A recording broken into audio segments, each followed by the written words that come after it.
Hello everyone and welcome to the OneClass channel. My name is Donna and I'm a recent master's graduate in the Materials Science program from the University of Ontario Institute of Technology, also known as Ontario Tech University.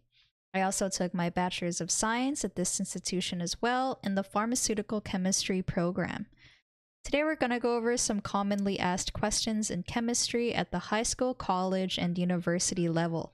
So if you needed any help with homework or tutoring, then check out the links in the description below. So now I'm just going to get started on our set of questions for today's session. Okay, so the first question asks, how many electrons can the d orbital hold? So first, let's recall the different L values for all of the different s block, p block, and d block orbitals. So the s value for s, p, d, f just starts at 0. P is equal to 1, d is equal to 2, f is equal to 3. So in the case of the d orbital, which I'll just box here, it will range from -2 all the way to +2. And then I'll just show all the orbitals here. So if the d orbital had a full set of electrons, there will be 1, 2, 3, 4, 5, 6, 7, 8, 9, 10. So therefore, the d orbital can hold 10 electrons. Okay, so let's see what the junior tutor said. D orbital is one of the subshells present on the topic of atomic orbital shells. It is next to the p orbital. D orbitals have a total of 5 orbitals that can accommodate 2 electrons per orbital. Hence, the d orbital can hold up to 10 electrons. So you can see the d block on the periodic tables has 10 elements per period. Okay, so they conveniently added all the different, they added the periodic table and labeled all the different blocks. So the S block are columns 1 and 2, and then these are the 6 for the P block, and the D block is in the middle right here. And like they mentioned earlier, there is 10 elements per period. So 1, 2, 3, 4, 5, 6, 7, 8, 9, 10. And then lastly, the F block are just the last 2 rows at the bottom of the periodic table. So the lanthanides and actinides. Starting from the leftmost part of the D block, it contains 1 electron at the D subshell. The number of electrons increases as you move to the right of the D block until you get to the rightmost part of the D block, which corresponds to 10 electrons in the D subshell.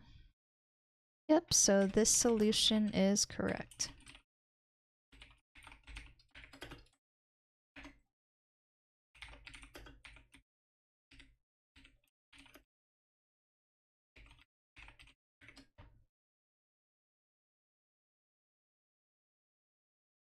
Okay, so now let's move on to question number 2.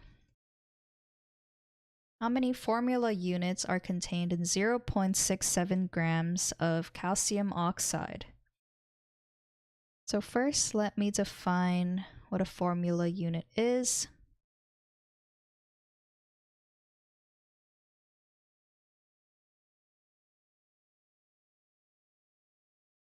Basically, this is the lowest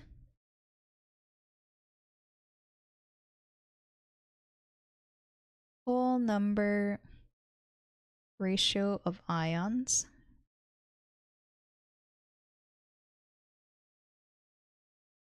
represented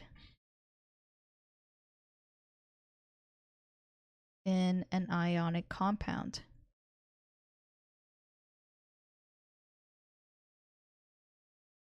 But the question asks for how many of these units are contained in a certain amount of calcium oxide.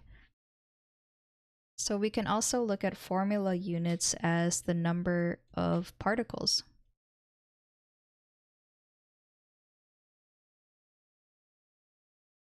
So this is a two-step question. So the first part of the answer is to first find the molar mass of calcium oxide.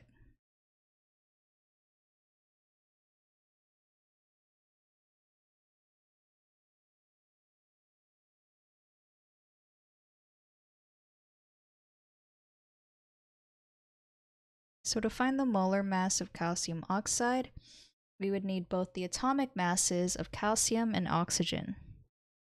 And since there is one atom of each, I don't need to make any multiplication steps. So the molar mass of calcium is 40.08 grams per mole. Molar mass of oxygen is 15.99 grams per mole.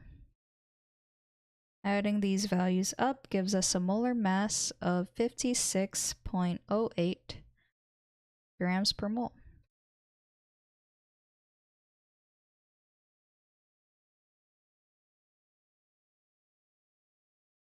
So the second part of the question is then to calculate for the number of moles of calcium oxide. So to do that, it will just be the mass over the molar mass. So the mass was given in the question. It is 0.67 grams. And the molar mass is just what we calculated in the previous step. So 56.08 grams per mole. And we end up getting a number of moles value of 0.012 moles of calcium oxide. So the last step is to then find the number of particles, or in this case, the formula units of calcium oxide.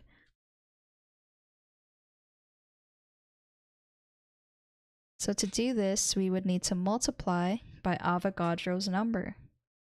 So Avogadro's number is 6.022 times 10 to the 23. And I'm just going to put particles per mole.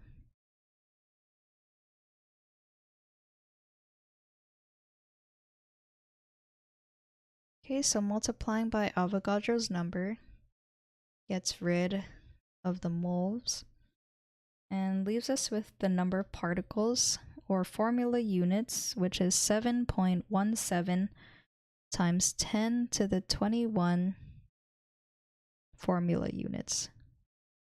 Just to make it the same format as the question. Okay, so let's see what the junior tutor said. Formula unit can be considered as the smallest building block of the two ions present in an ionic bond. As such, we can use the identification of Avogadro's number, where 1 mole is equal to 6.022 times 10 to the 23 formula units. Hence, what we need to compute to identify the number of formula units of 0.67 grams is the moles present in the given mass. The molar mass of calcium oxide is 56.077 grams per mole. The moles present in 0.67 grams of calcium oxide is 0.67 grams divided by 56.077 grams per mole. So they also got 0.0119 moles. Thus the number of formula units is 0.0119 times 6.02 times 10 to the 23 formula units, which is 7.17 10 to the 21. Yep, so this solution is correct.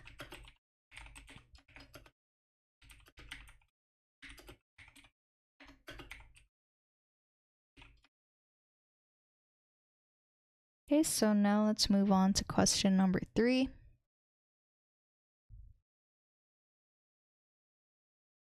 A gas whose molar mass you wish to know effuses through an opening at a rate 1/3 as fast as that of helium gas. What is the molar mass of the unknown gas? So first, let's recall Graham's law of effusion.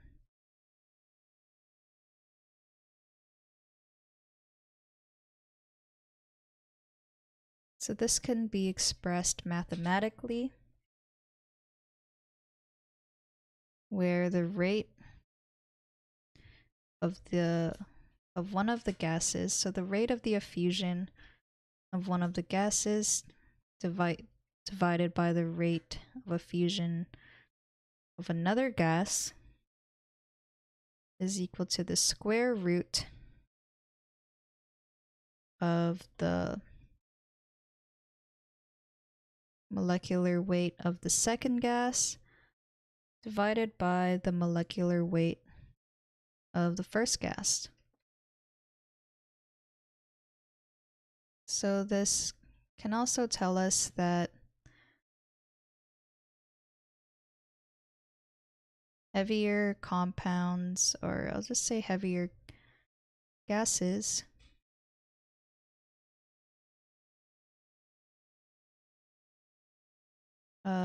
effuse slower.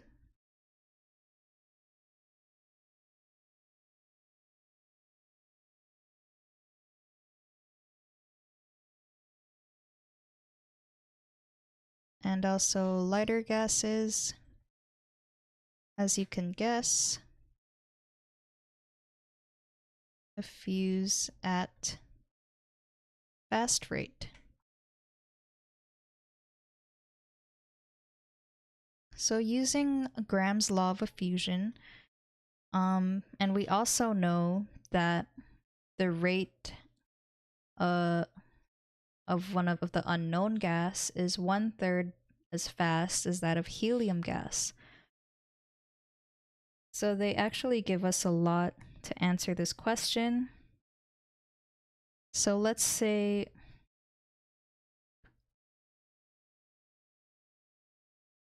rate 1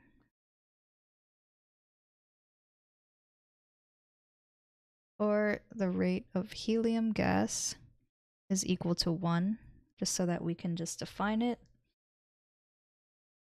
And the rate of our unknown gas will be 1/3. We also know the molecular weight of helium just by looking at the periodic table, and it is 4 grams per mole. And we want to find the molecular weight of our unknown. I'll just put question mark grams per mole. Okay, so let's just plug in our values to Graham's law of effusion. So let's put the fraction on top.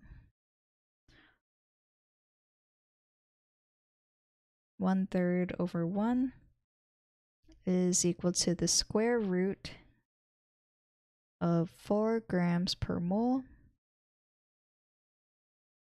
divided by the molecular weight of X. So this can also be simplified as just 1/3 is equal to the square root of 4 grams per mole. Since when you divide something by 1, it's just equal to that value. So now I'm going to do both sides by the power of 2. So let me just show this in like a red brackets.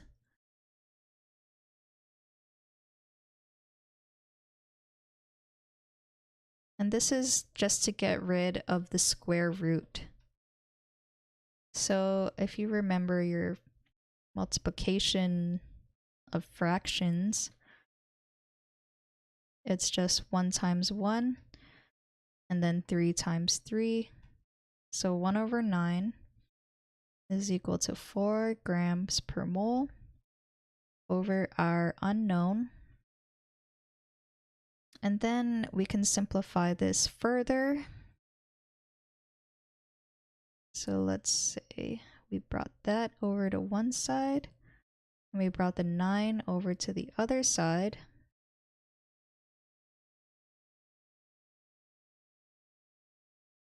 You end up getting a molecular weight of 36 grams per mole for our final answer. Okay, so let's see what the junior tutor said.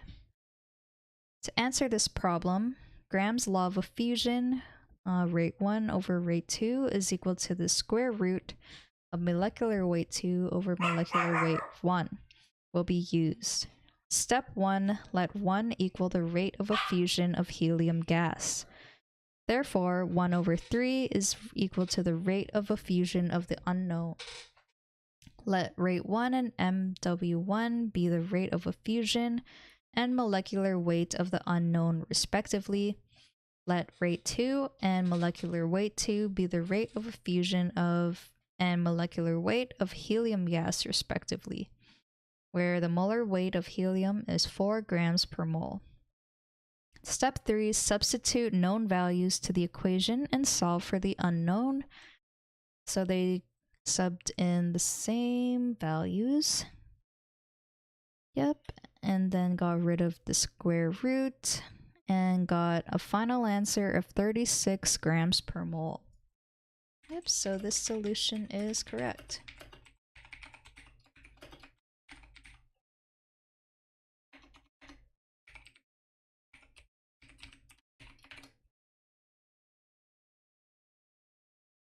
Okay, so moving on to question number 4.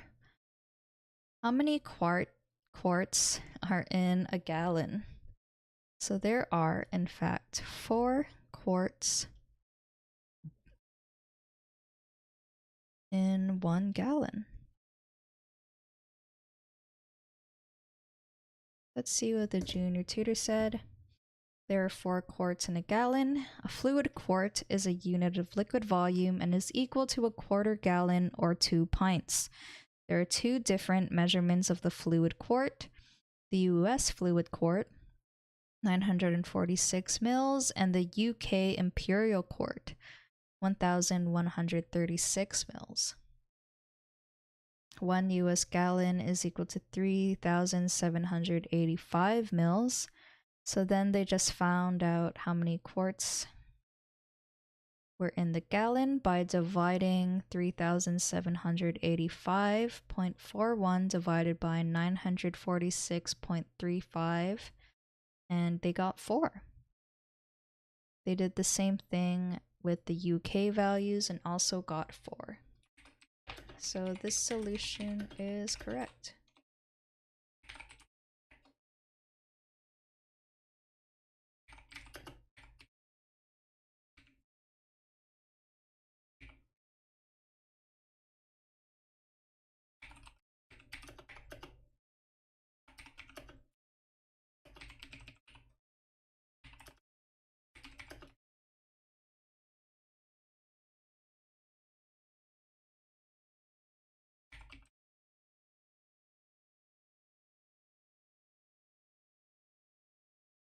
Okay, so question 5 just simply asks, what is molar mass?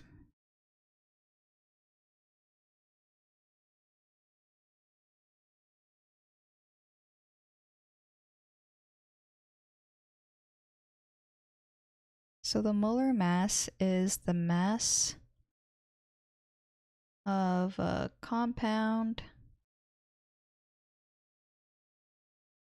or actually I'll just say mass of a sample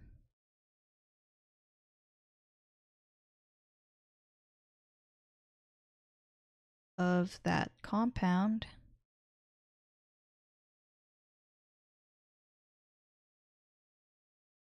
divided by the amount of substance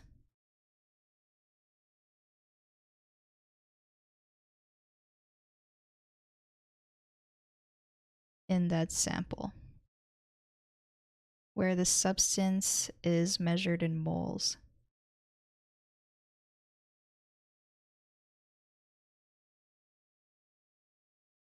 So the units for molar mass is in grams per mole.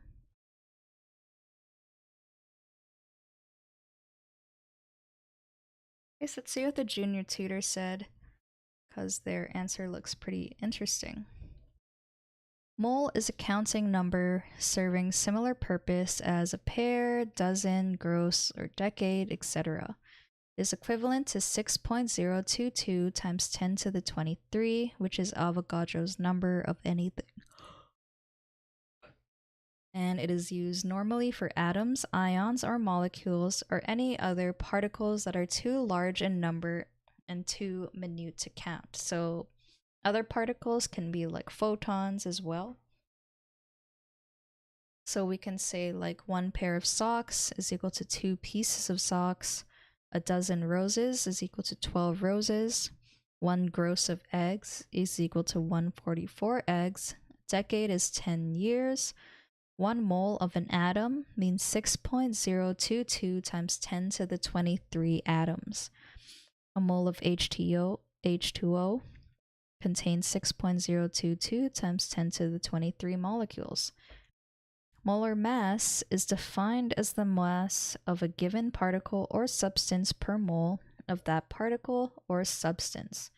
It is usually expressed in SI units as kilograms per mole, but more commonly in grams per mole. To determine the molar mass of a given substance, consider the following solved sample problem.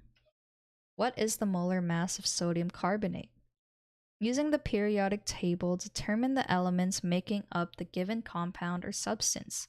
Then list down their atomic masses and multiply them with the corresponding number of atoms present as reflected by their subscripts. Sum is the molecular mass in atomic mass unit and is also equal to the molar mass of the substance in grams per mole. So for sodium, 22.99 AMU times 2 is equal to 46. For carbon, 12.01 times 1. And for oxygen, 15.99 times 3. So they got the molecular mass of sodium carbonate. And this is also equal to the molar mass of sodium carbonate, which is 106 grams per mole. Yep, so this solution is correct.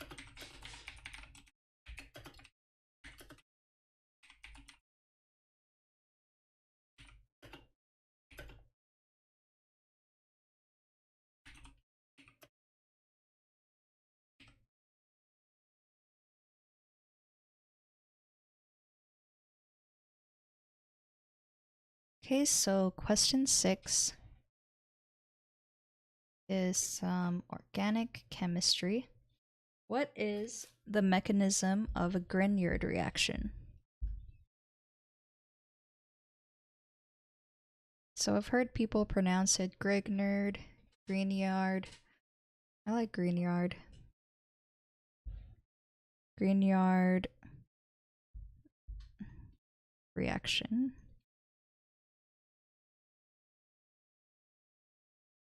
So for this reaction, it is an organometallic. There's only one T in metallic.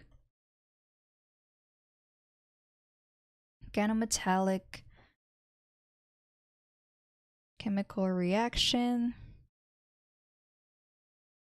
where an alkyl magnesium halide. So the alkyl magnesium halide is known as our Grignard reagent.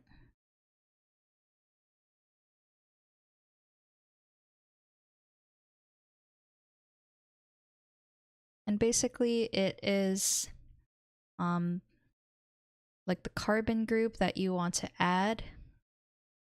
So it can pretty much be anything, any R group you want.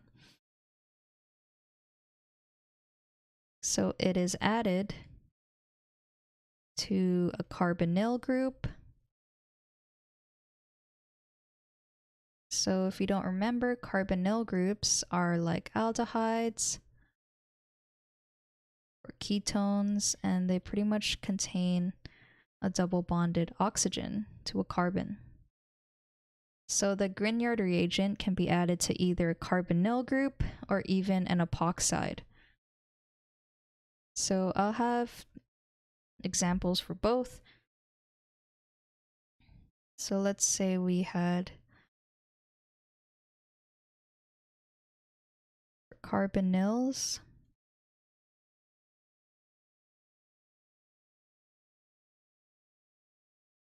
So let's say we had a ketone. And then this is our Grignard reagent.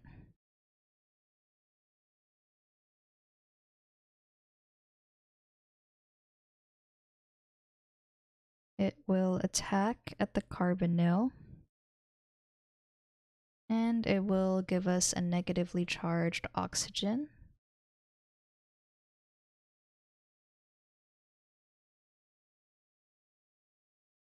So when this takes place, it adds on the R group that we wanted. And that negatively charged oxygen, I'll just show that the magnesium bromine is kind of stabilizing it. But then once we add protons, or like an acid, for our workup, the negatively charged oxygen will take one of the hydrogens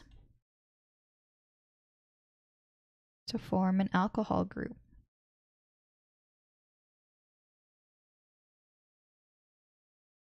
To get that as our final product. So let's see what the junior tutor said. Grignard reaction is a reaction in which a ketone or aldehyde is added to the Grignard reagent or an organomagnesium halide to produce a secondary or tertiary alcohol. Okay, so the Grignard reagent acts as a base when reacted, it produces an enolate intermediate. Next, the starting ketone is produced. So here they have it deprotonating one of the hydrogens here. And then MgBr, and then H2O. Starting ketone is produced. Hydride is delivered from the beta carbon of the Grignard reagent to the carbonyl carbon, hence the occurrence of the reduction reaction.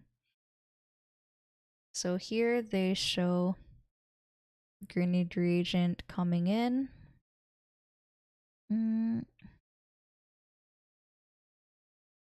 Yep, so they just simplified, well, not simplified, they showed all the hydrogens in one of the CH3 groups of this Grignard reagent here. And you can see the movement of the protons and electrons. So this comes and takes that. So that just pretty much shows how it can add another R group. Br OH.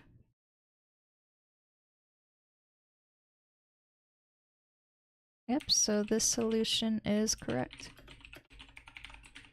So there's a lot of different types of Grignard reagents. I'll just add that as well.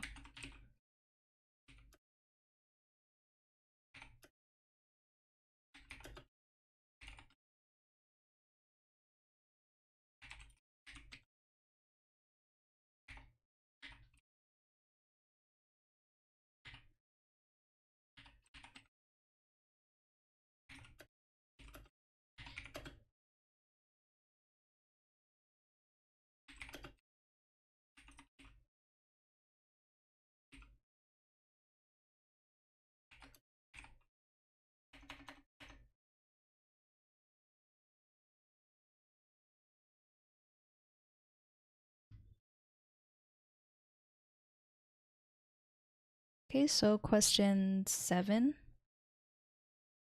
just simply asks how many quarts are in a gallon. So there are 4 quarts in 1 gallon. Junior Tutor said the conversion factor that is used to identify the number of quarts present in a specific gallons is 1 gallon is equal to 4 quarts. Thus, in a gallon, you have 4 quarts. Yep, so this solution is correct.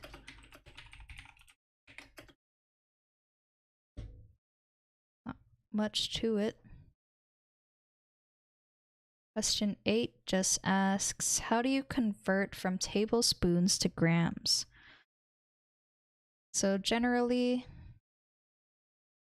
1 tablespoon is equal to 15 grams. So just, this is for like,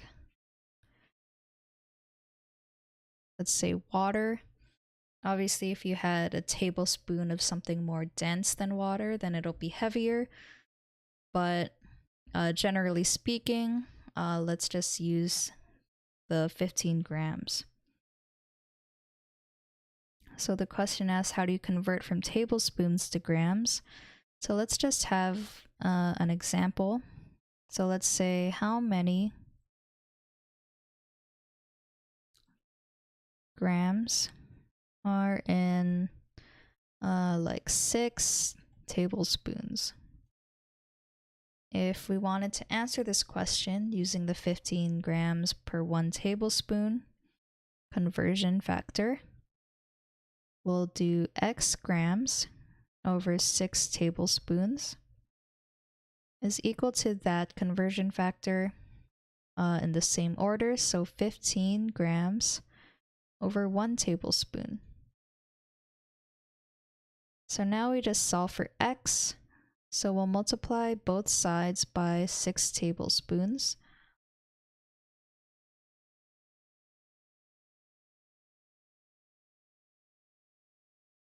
And you'll know that you did it correctly if your tablespoons cancel out, and we're left with a value in grams, which is just 90. So 15 times 6 is equal to 90 grams. So the junior tutor said, tablespoon is a measure of volume, while gram is a unit for the measure of mass. Yep, so 1 tablespoon is equal to 15 mils. To convert from tablespoon to gram, use the density of water, which is 1 gram per mil.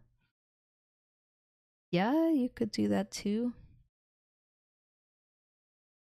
1 density of water, 1 gram per mil. Volume is 15. Mass is unknown. Yeah, you can do it this way as well. Let me just add.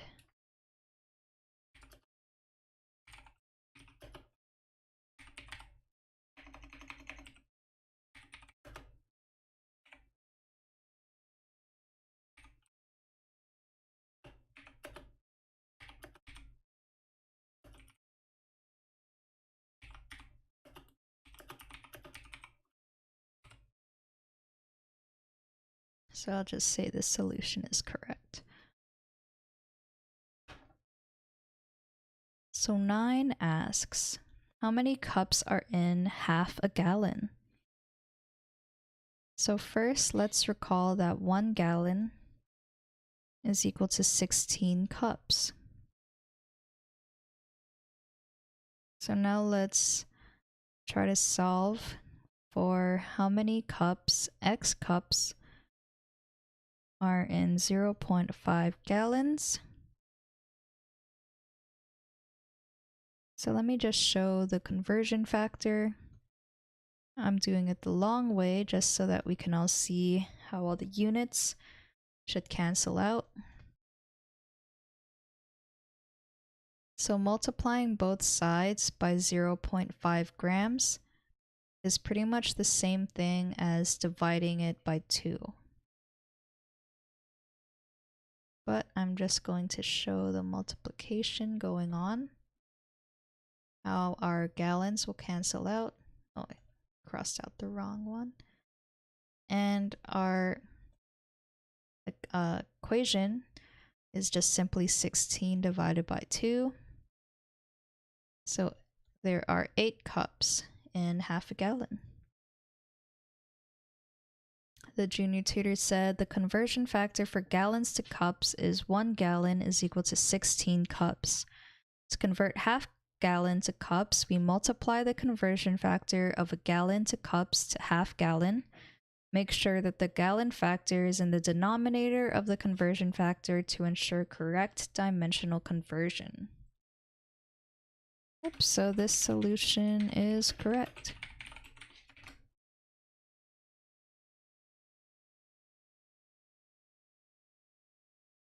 Question 10 just asks for the molar mass of nitrogen. So this can just be found on the periodic table. It is 14.01 grams per mole. If we wanted to know the molecular weight of nitrogen gas, which is found in our atmosphere,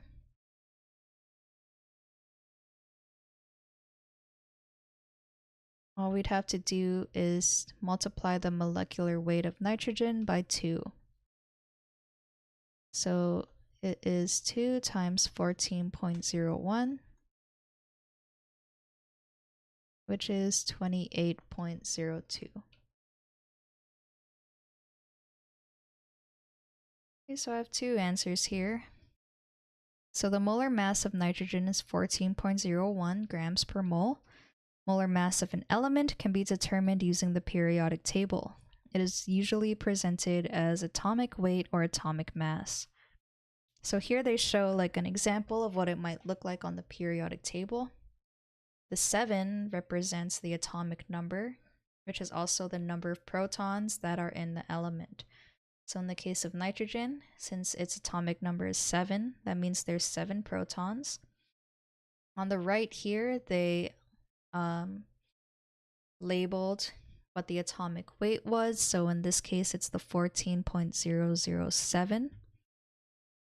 They also included the electron configuration of nitrogen, and they just labeled that that was nitrogen. Yep, so this solution is correct.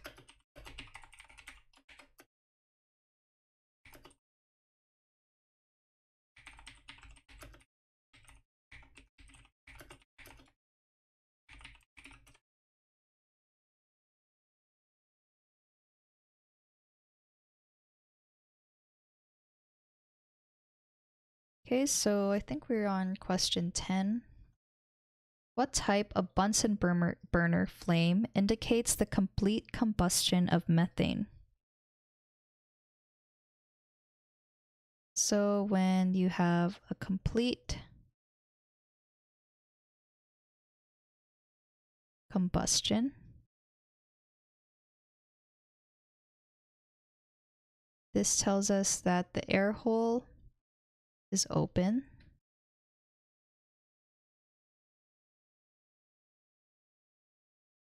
And we know this because when the air hole is open, that allows more oxygen to burn the gas.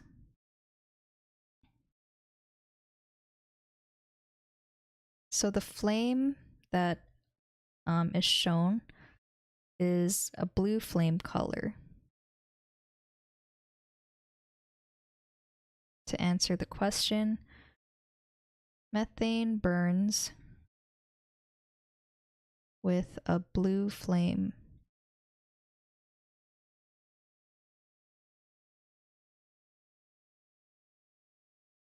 So I'm just going to have, that was not a straight line, but whatever. Just going to divide it and pretend like we have like a Bunsen burner here. If there was a complete combustion of methane, then you would have a blue flame.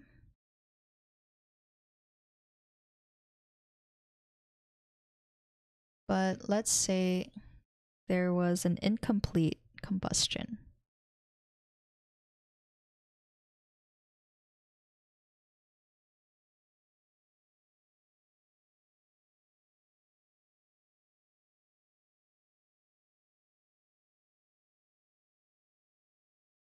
So when we have an incomplete combustion, this tells us that the air hole is closed, which means there is less oxygen.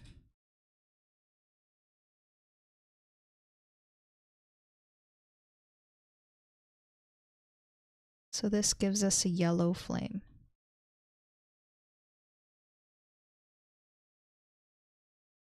Just to complete this comparison chart, I'll try my best.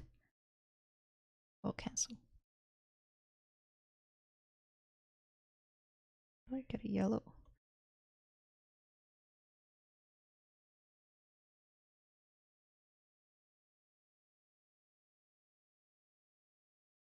Took a while. Anyways, yellow flame. And this tells us there's an incomplete combustion of methane. Okay, so Junior Tutor said, the complete combustion of methane occurs when the air hole is open because enough oxygen in the air can mix with the gas. Color of the flame of the Bunsen burner when the air hole is open is blue, luminous, and clean. So this solution is correct.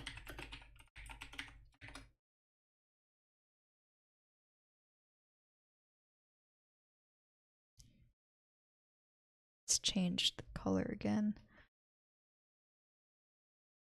Okay, so question 11 just asks, what is the definition of chemical formula?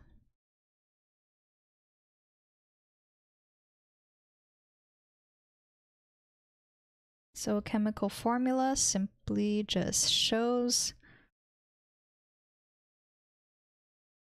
each constituent element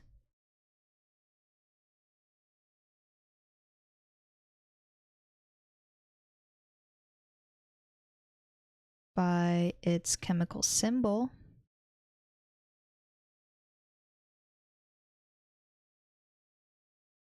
and the chemical formula also indicates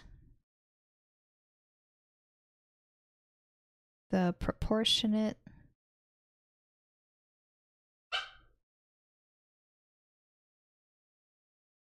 number of atoms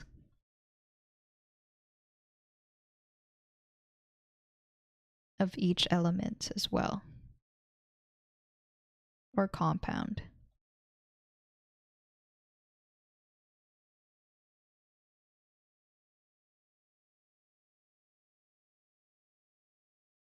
Okay, so let's have an example for chemical formula.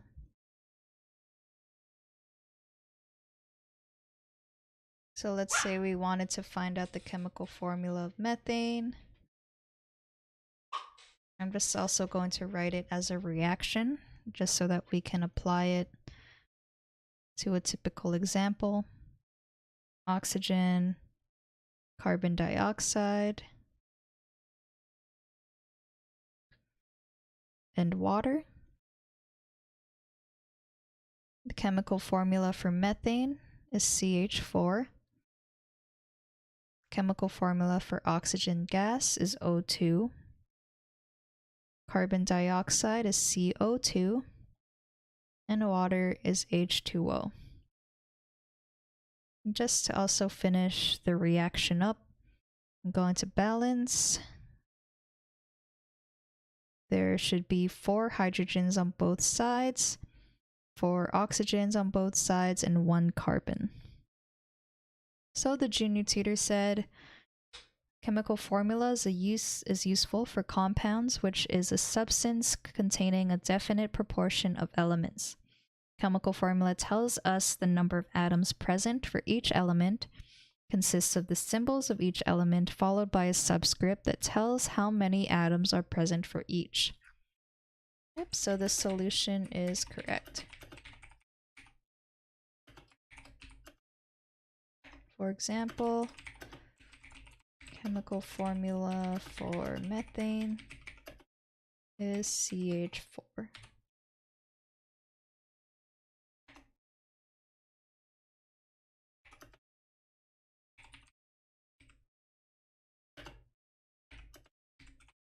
For hydrogen atoms, 1 carbon atom. Okay, so this solution is correct. Question 12 just asks, what is the molar mass of sodium chloride? So to answer this question, we'd need the atomic masses of both sodium and chlorine. So these are values that you can just find on the periodic table.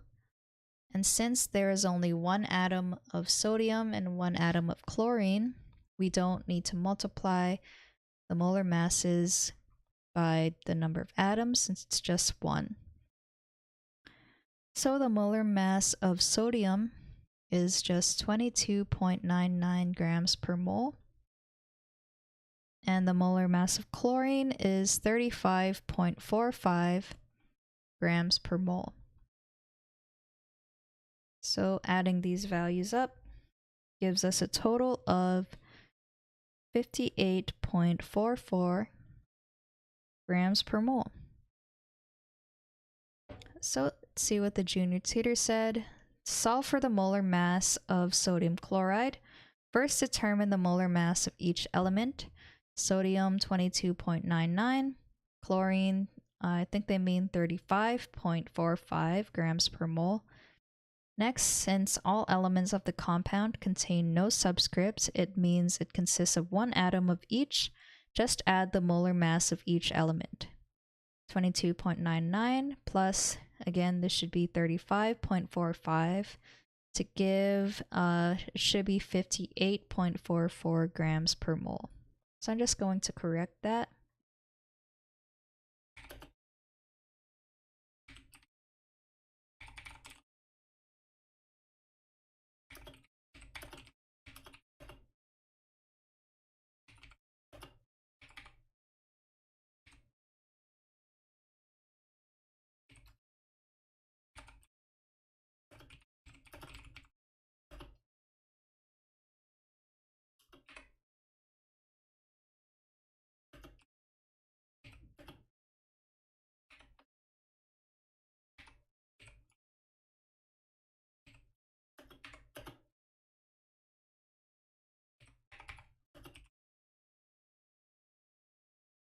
Okay, so I just added my correction. And we can move on to question number 13. How does the endpoint of a titration differ from the equivalence point? So, I'm just going to make a comparison table. So let's say we had the endpoint versus the equivalence point.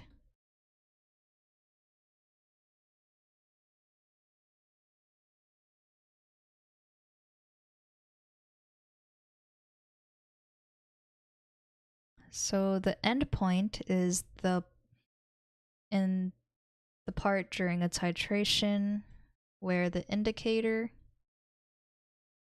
changes color.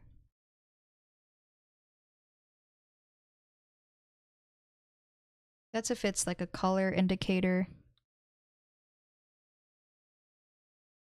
Also, the endpoint for weak acids, there's only 1.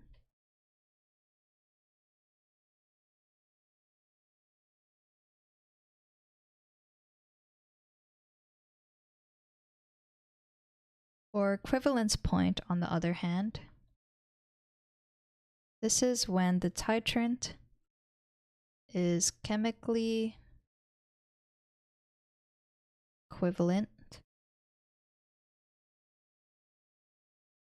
to the analyte.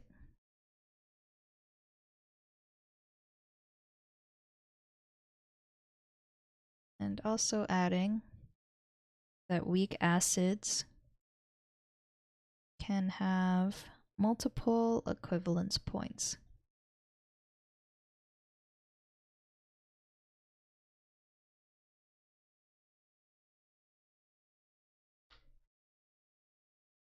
Okay, so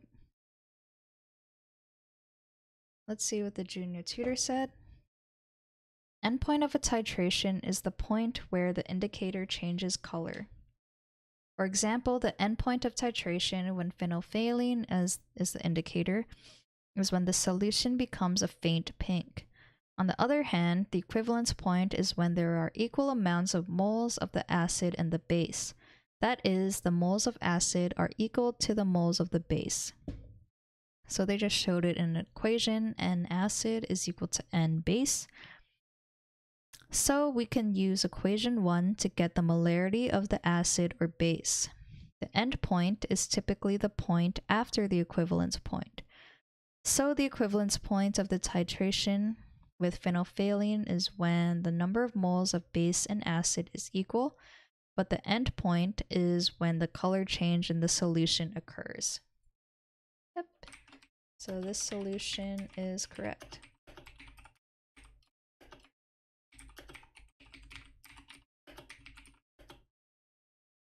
Spell phenol.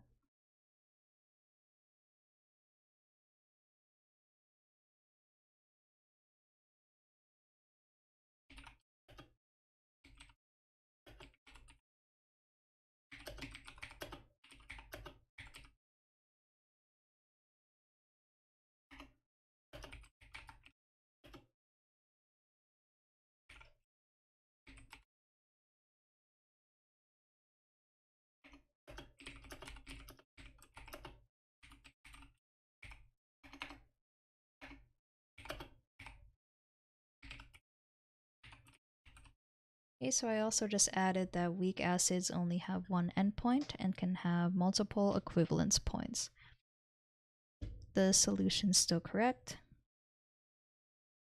Moving on to question 14. What is delta G? So the G stands for Gibbs free energy.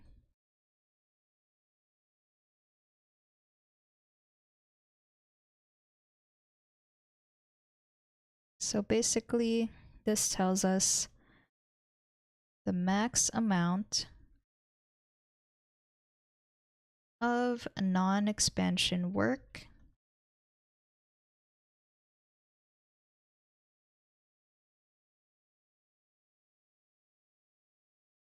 that can be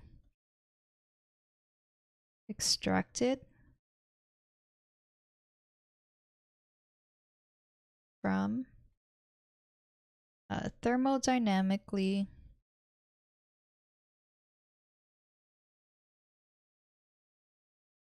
closed system.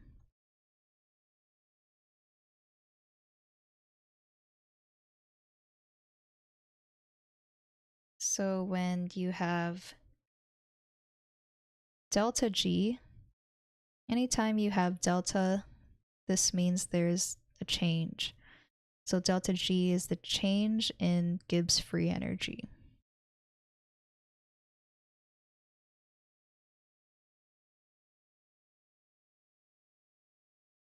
Okay, so there's a way that we can calculate delta G. So delta G is equal to delta H minus T times delta S. So delta H is the change in enthalpy.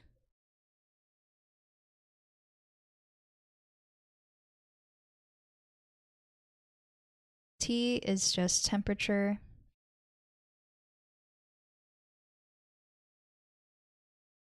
And delta S is the change in entropy.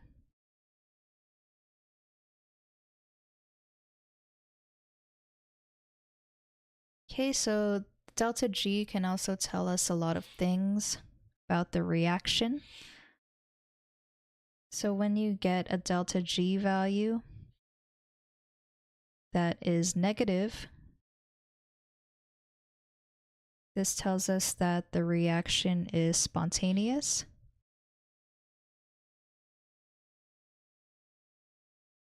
When you get a delta G that is positive,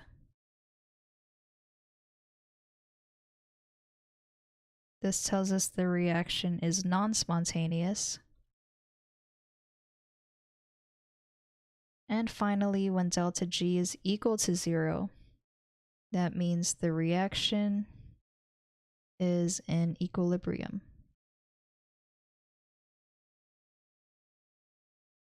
Okay, so let's see what the junior tutor said. Gibbs free energy is an expression of spontaneity of a reaction. Change in free energy is delta G. They have delta G is equal to delta H minus T times delta S. Okay, so they also have when delta G is negative, positive, and at equilibrium. So this solution is correct, but I'll also just add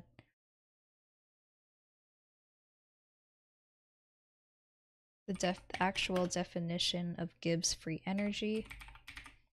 Since, yeah, there's kind of more to it than just the spontaneity of the reaction.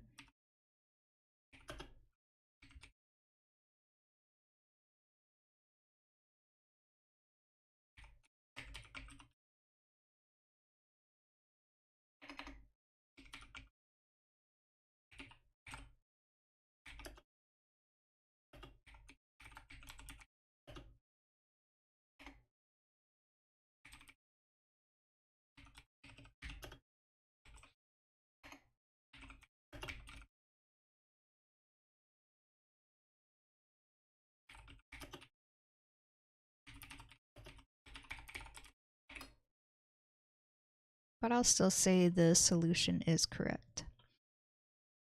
And I think we have time for one more. How do you calculate the oxidation number of an element in a compound? So I think we are on question number 15. So first I'll just define what an oxidation number is. It is the charge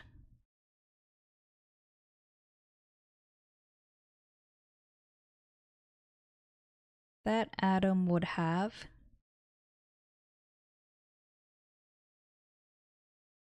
if the compound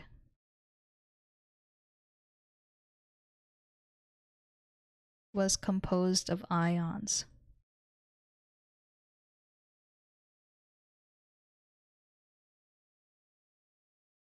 So I'll go over all the different rules which I see the junior tutor has. Oxidation number of a free element is always 0. A monatomic ion equals the charge of the ion. Oxidation number of hydrogen is +1, but it is -1 when combined with less electronegative elements. Oxidation number of oxygen is usually -2, but it is -1 in peroxides. Oxidation number of a group 1 element is +1.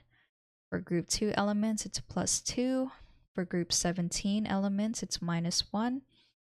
The sum of the oxidation numbers of all the atoms in a neutral compound is 0, and the sum of the oxidation numbers in a polyatomic ion is equal to the charge of the ion. So now that we know these rules, I'll also have an example.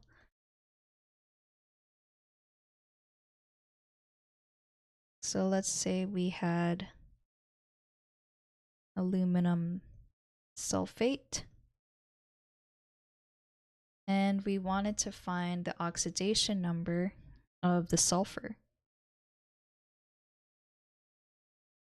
So since this is a neutral compound, I'm going to say 0 is equal to 2 times the oxidation number of aluminum plus 3 times the oxidation number of sulfur, since they're 2 atoms of aluminum, 3 atoms of sulfur. And then there's a total of 12 atoms of oxygen.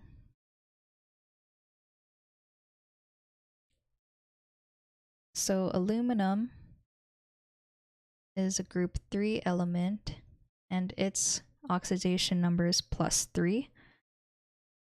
And from the rules as well, oxygen usually has an oxidation number of -2. So now let's just plug those values into our expression. So 2 times 3 plus 12 times -2.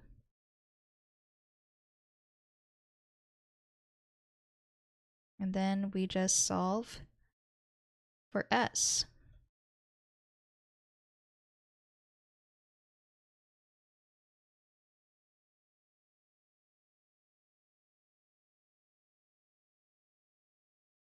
So we get an oxidation number of +6 for the sulfur.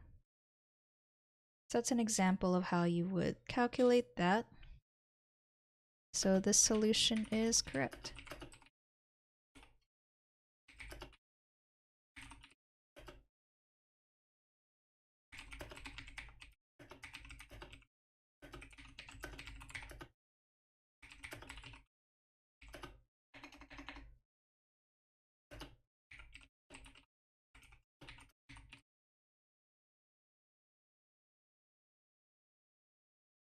Okay, so that's all the time we have for today's session.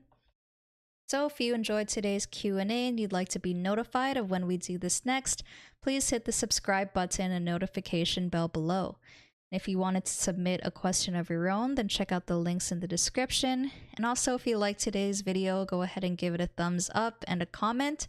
Don't forget to share it with all your friends and classmates if they needed any help with chemistry. This has been Donna from OneClass, and I hope to see you soon. Bye.